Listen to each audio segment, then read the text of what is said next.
अस्सलामुअलैकुम students and very good morning to all of you.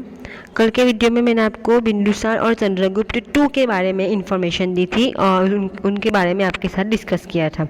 अब आज के वीडियो में आगे चंद्रगुप्त टू के बारे में जो हमारा जो डिस्कशन आधा रह गया था वो ख़त्म करूँगी और नेक्स्ट हमारा जो टॉपिक है एंड ऑफ गुप्ता डायनेस्टी वो स्टार्ट करूँगी। So let's start.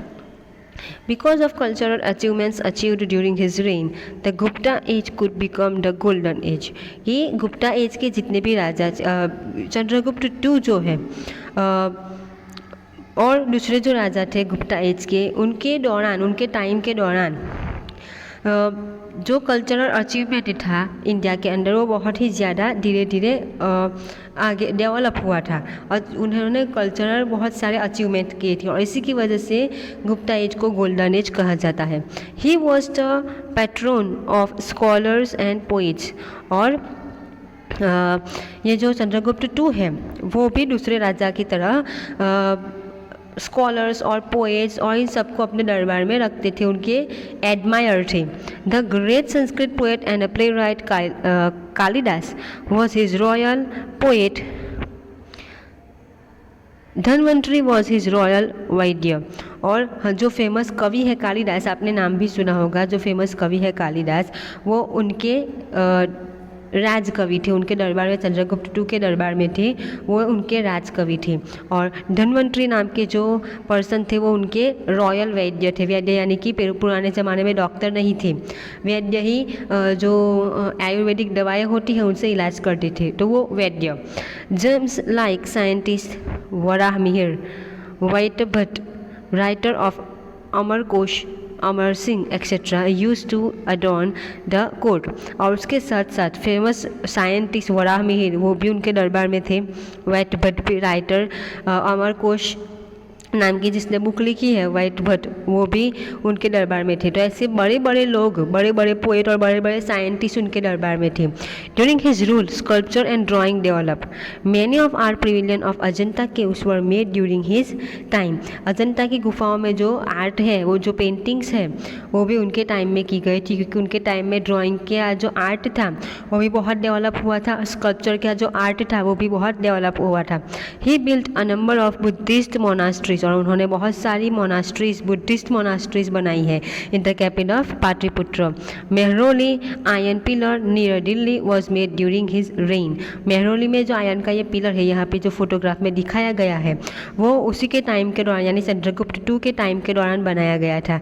Which is not rusted for centuries despite being in heat and rain. और उसकी स्टूडेंट्स खास बात ये है कि ये जो पिलर है वो आयरन का है यानी लोखंड का है, लेकिन फिर भी इतने सालों से, इतनी सेंचुरीज से, इतनी सदियों से वहाँ पे खड़ा है। इतनी कड़क धूप में, इतनी बारिश में वो ये जो पिलर है वो कितने सालों से बनाया हुआ है, लेकिन आज तक उसको अभी भी उसको रस्ट नहीं लगा है। मतलब रस्ट मतलब कि वो अभी भी उसको वो सड़ा नहीं है, मतलब कि उसके ऊपर अभी भी काट नहीं लगा है। मतलब लोखंड की चीज़ों को काट लग जाता है ना, वो धीरे धीरे उखड़ जाती है और खड़स हो जाती है, लेकिन उसको अभी भी कुछ भी नहीं हुआ है, वैसा का वैसा है। He made Ujjain his another capital beside Pataliputra. और चंद्रगुप्त टू की दूसरी विक्ट्री क्या है कि पाटलिपुत्र तो मगध का कैपिटल था ही, लेकिन उज्जैन को भी उसने मगध का कैपिटल बना दिया था। He divided the state into different administrative units for running streamlined administration. और इतना बड़ा राज्य था, इतने बड़े राज्य उसके राज्य के अंदर आ गए थे, उसने अलग अलग राज्यों को कब्जे में किया था, तो इन सभी को अच्छी तरह से चलाना होता है। अब एक ही राज्य, एक ही जगह बैठ के इतने सारे राज्यों को, इतने बड़े राज्य को चलाना बहुत मुश्किल है, तो अच्छे से सभी को चला सके इसलिए उसने सभी राज्यों को मतलब अपने राज्यों को अलग अलग पार्ट में डिवाइड कर दिया था। In the year 414 great empire Chandragupta यानी कि विक्रमादित्य डाइड। और चंद्रगुप्त टू है जिसे हम विक्रमादित्य के नाम से जानते हैं, उनकी डेथ कब हुई? 414 में उनकी डेथ हुई थी। तो ये थी चंद्रगुप्त टू के बारे में इंफॉर्मेशन। अब हमारा नेक्स्ट टॉपिक है एंड ऑफ गुप्ता डायनेस्टी, यानी गुप्ता डायनेस्टी का एंड कैसे हुआ, ये डायनेस्टी कैसे ख़त्म हुई। After the death of Chandragupta II, his majestic son Kumargupta I came to throne. तो चंद्रगुप्त II के बाद कौन राजा बना? चंद्रगुप्त II का जो बेटा था कुमारगुप्त I, वो गद्दी पे आया, मतलब कि वो राजा बना. During his time, some famous caves of Nalanda and some caves of Ajanta were elected. और उसके टाइम ने यानी कुमार गुप्ता के टाइम पे नालंदा यूनिवर्सिटी यानी कि नालंदा की जो गुफा थी, फिर अजंता की जो गुफाएं हैं, ऐसी बड़ी बड़ी फेमस गुफाएं उसके टाइम में बनाई गई थी. और नालंदा को तो बाद में यूनिवर्सिटी भी बनाया गया, जो आज भी है एक फेमस यूनिवर्सिटी है, Nalanda university.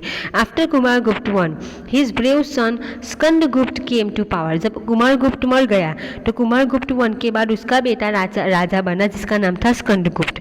The weak rulers of post Skandagupta time could not withstand the onslaught attacks of the obsessive and powerful Hunas and Gupta Empire disintegrated in 550 AD. तो स्टूडेंट्स गुप्ता डायनेस्टी का एंड होने का reason क्या है कि कुमार गुप्त के बाद स्कंदगुप्त राजा बना, और स्कंदगुप्त के बाद जितने भी राजा है वो बहुत ही ज़्यादा वीक थे, कमज़ोर थे. वो अपने दुश्मन और दूसरे राजा जो उनके ऊपर अटैक करते थे, उनको हराते थे, तो उनको वो रोक नहीं पाते थे. उनके अंदर इतनी ताकत नहीं थी कि वो लोग उन्हें उसका सामना कर पाए. और इसी की वजह से लास्ट में जो पावरफुल हुनास था उसने उसके गुप्ता डायनेस्टी के पर अटैक किया, उसका कब्जा किया, और इसी की वजह से 550 के अंदर गुप्ता डायनेस्टी का एंड हो गया. अब है स्टूडेंट्स, हम देखेंगे गुप्ता डायनेस्टी का एडमिनिस्ट्रेशन कैसे, मतलब वो लोग अपने राज्य को कैसे चलाते थे. Administration of Gupta age. We get information about administration during Gupta age from records, Smritis and Puranas. According to the governing body was divided into 3 section, central, provision and local. तो स्टूडेंट्स हमने जो 6th चैप्टर था उसके अंदर हमने मौर्य डायनेस्टी का एडमिनिस्ट्रेशन लिखा था कि वो लोग अपने राज्य को कैसे चलाते थे. तो उसके अंदर भी हमने सेम चीज़ देखी थी कि वो लोग भी अपने राज्य को 3 पार्ट में डिवाइड करते थे, सेंट्रल, प्रोविजनल एंड लोकल. तो in the same way Gupta age के जो राजा थे वो भी अपने राज्य को 3 पार्ट में डिवाइड करते थे, central, provisional and local. Ampere was the centre of Gupta administration. और सेंट्रल लेवल पर जो एडमिनिस्ट्रेशन होता था वहाँ पे सबसे मेन कौन होता था? एम्पेयर, यानी कि राजा. राजा ही सब कुछ करता था, राजा के हाथ में सब कुछ होता था. ही अडॉप्टेड द टाइटल लाइक महाराजा धीराज, परम भगवत. और राजा को महाराजा धीराज, परम भगवत ऐसे बड़े बड़े टाइटल दिए जाते थे, मतलब नाम दिए जाते थे. Usually Prince was appointed at the head of province. अब सेकंड टाइप का है प्रोविजनल. तो प्रोविजनल में क्या होता था? प्रोविजन के अंदर अलग अलग राज्यों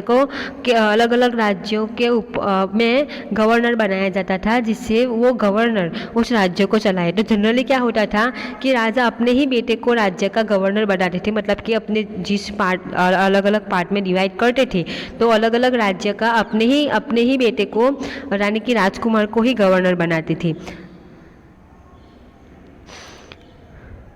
Head of the province, Kumarmatya and a commissioner played a major role in the province. The province was called भुक्ति. और उस province को क्या कहते थे? उस जगह को, मतलब उस राज्य को भुक्ति कहते थे. Whose head was a regional. The province had divided into district. The district was called Vishya. और जो बड़ा राज्य था उसको भी जो राजकुमार बड़ा राज्य चलाता था, अब उसके लिए भी इतना बड़ा राज्य चलाना इम्पॉसिबल है. तो वो लोग भी क्या करते थे? आसानी के लिए वो लोग भी अपने राज्य को छोटे छोटे डिस्ट्रिक्ट, यानी कि छोटे छोटे जिला में डिवाइड कर देते थे, और उस जिला को हम कहते थे विषय. A committee was formed at the village level. ये लास्ट है लोकल लेवल, जो लास्ट थर्ड टाइप का एडमिनिस्ट्रेशन पार्ट है लोकल. तो लोकल लेवल पे क्या होता था? विलेज, यानी कि गांव. वो लोग अपने गांव में, मतलब लास्ट जो पार्ट होता था वो गांव होता था. तो छोटे छोटे गांव होते थे, वहाँ पे वो लोग एक कमिटी बनाते थे जो गांव चलाती थी, which include elders, village head and important idle citizen. और उस कमिटी में कौन कौन होता था? बड़े लोग होते थे, एल्डर यानी कि बड़े एज के लोग होते थे, પછી विलेज हेड यानी कि गाँव का मेन लीडर होता था, और गाँव के इम्पॉर्टेंट सिटीजन होते थे जो गाँव को अच्छी तरह से चला सके. तो ऐसे वो लोग अपने राज्य को एडमिनिस्ट्रेट करते थे, यानी कि अच्छे से चलाते थे. तो ये थी हमारी गुप्ता एज के एडमिनिस्ट्रेशन के बारे में इंफॉर्मेशन. अब नेक्स्ट जो टॉपिक है वो हम नेक्स्ट वीडियो में देखेंगे. Thank you very much.